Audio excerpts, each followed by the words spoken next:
praktikum statistika inferensial, yaitu yang pertama ada uji validitas dan reliabilitas. Materi pertama kita akan membahas uji validitas. Nah, apa sih uji validitas itu?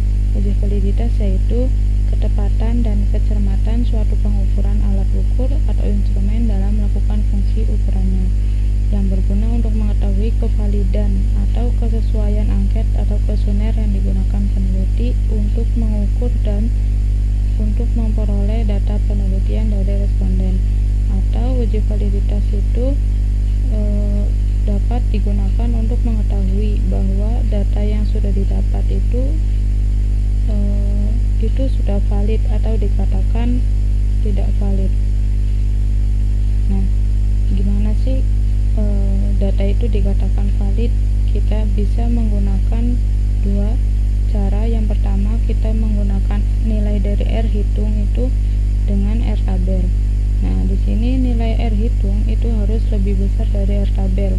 Itu bisa dikatakan valid. Jikalau nilai R hitungnya itu kurang dari nilai R tabel, maka itu datanya tidak valid. Nah, yang kedua dengan menggunakan nilai signifikansi. Jika nilai signifikansi itu kurang dari 0,05, maka data dikatakan valid. Jika nilai signifikansi itu lebih dari 0,05, data itu dikatakan tidak valid.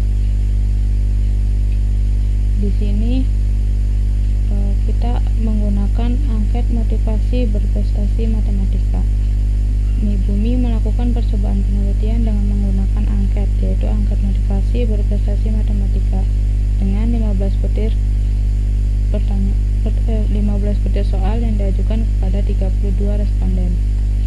Seperti ini. Nah, datanya data mentahnya kita pindahkan di Excel. Seperti ini didapatkan datanya.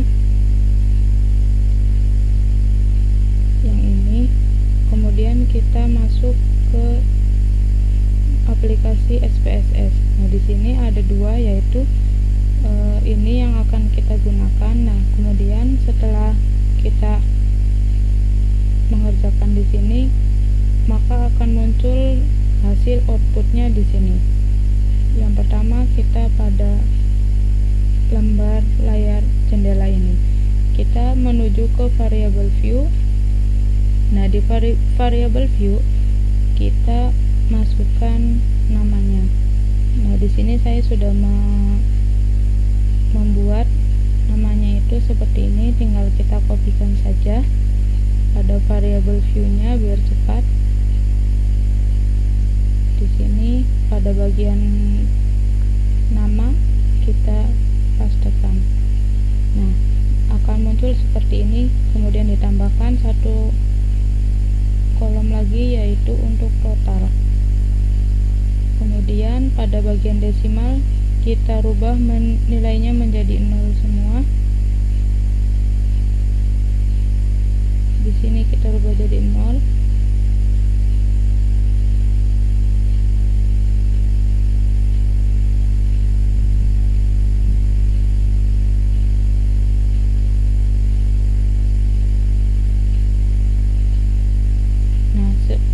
Setelah desimal ini nilainya 0 semua, kemudian pindah ke measure. Nah, di sini kita ganti measure-nya menjadi scale semua dengan klik 2 kali saja.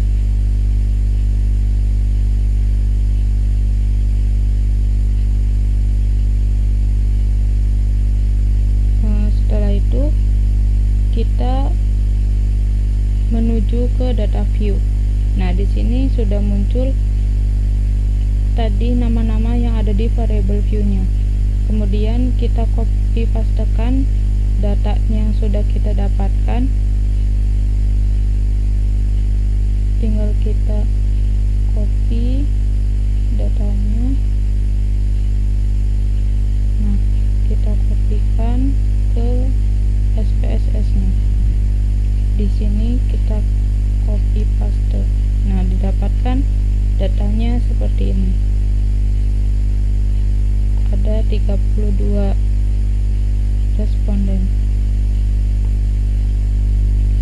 Kemudian setelah ini di copy pastekan, kita langsung mengolah datanya dengan mengklik analyze, kemudian correlate, kemudian bivariate. Ingat-ingat ya, analyze, correlate, bivariate. Kita klikkan. Nah, akan muncul tabel seperti ini. Nah, kita pindahkan semuanya dengan klik Ctrl+A. Kita pindahkan semua datanya ini ke bagian variabel. Nah, setelah selesai seperti ini, kita sudah memasukkan semua variabelnya. Kemudian kita klik OK.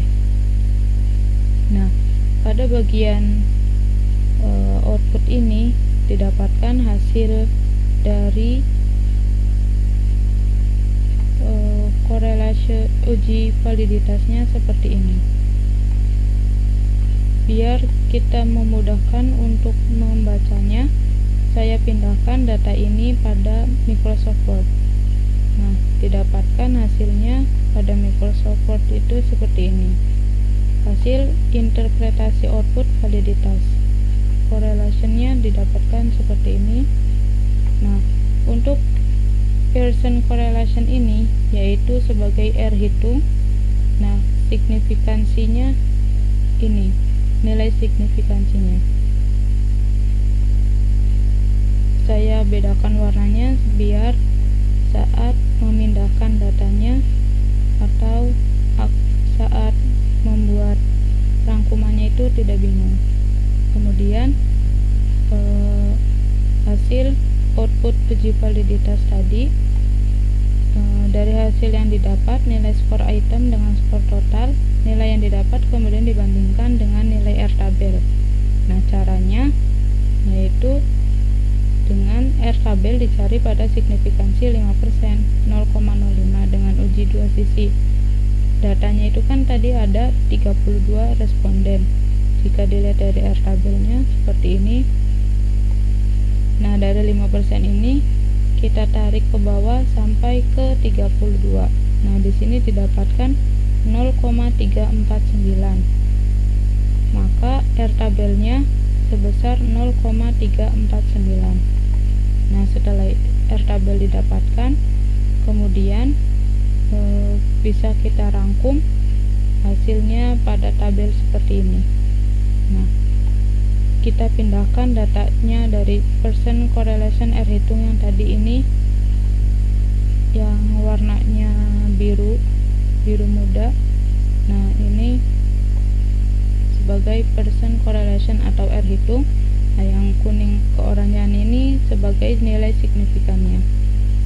Nah, untuk mempersingkat waktu, saya sudah membuatkan seperti ini. Nah, didapatkan Pearson correlation R atau R hitungnya itu dari 15 butir soal seperti ini. Untuk R tabelnya tadi didapatkan 0,349. Untuk nilai signifikansinya tadi yang berwarna kuning oranye didapatkan seperti ini. Nah, kemudian kita lihat di hasil uji. Untuk membandingkannya, kita lihat dari nilai R hitungnya itu dengan R tabel. Jika nilai R hitung lebih dari R tabel, maka dikatakan valid. Nah, di sini nilai R hitungnya itu 0,826, sedangkan R tabelnya 0,349. Itu berarti R hitung lebih dari R tabel. Tadi kalau R hitung lebih dari R tabel dikatakan valid. Nah, pada nomor butir soal yang pertama itu dikatakan valid. Begitupun selanjutnya pada R hitung yang lainnya. Nah, untuk nilai signifikansi itu, jika nilai signifikansi itu kurang dari 0,05, itu dikatakan valid. Lihat di sini, nilai signifikansinya itu 0,000, berarti nilai signifikansinya kurang dari 0,05, itu dinyatakan valid. Untuk yang kedua 0,209, ini lebih dari 0,05. Jadi data ini atau nomor butir ini dikatakan tidak valid, dan seterusnya sampai 15 butir soal. Nah, sesuai dengan hasil di atas, interpretasi data angket validasi di atas, berprestasi matematika didapatkan ada beberapa data yang tidak valid, seperti data nomor 2, ini nomor 2, terus nomor 6, terus nomor 10, 11, 12, dan nomor 15. Itu datanya tidak valid. Nah, jika menemukan data yang tidak valid, kita bisa menggunakan dua cara. Yang pertama, memperbaiki pertanyaan dalam angket yang tidak valid dan membagikannya kembali kepada responden untuk dijawab ulang, atau dengan cara yang kedua, menghapus butir pertanyaan dalam angket yang tidak valid tersebut, yang kemudian tidak mengikut sertakannya lagi dalam analisis uji selanjutnya. Nah, lebih mudahnya kita menggunakan cara yang kedua, menghapus atau menghilangkan butir pertanyaan dalam angket yang tidak valid tersebut. Nah, yang selanjutnya, yang tidak valid itu tidak diikutsertakan atau tidak digunakan lagi saat analisis uji selanjutnya, yaitu analisis uji yang selanjutnya kita akan menguji uji reliabilitas.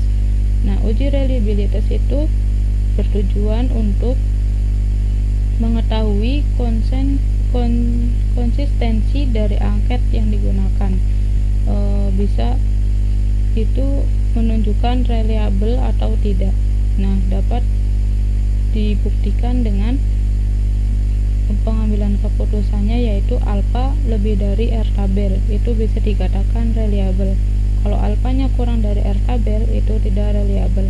Biar lebih mudahnya atau lebih dipahami, kita langsung masuk ke SPSS lagi yang tadi.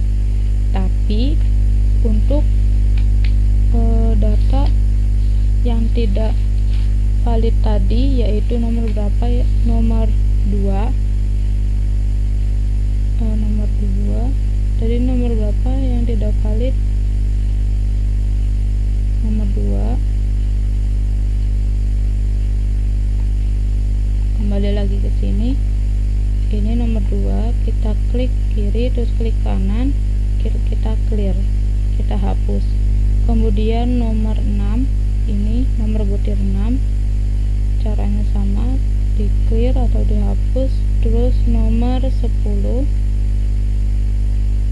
clear, nomor 11 clear, nomor 12 clear, kemudian nomor 15.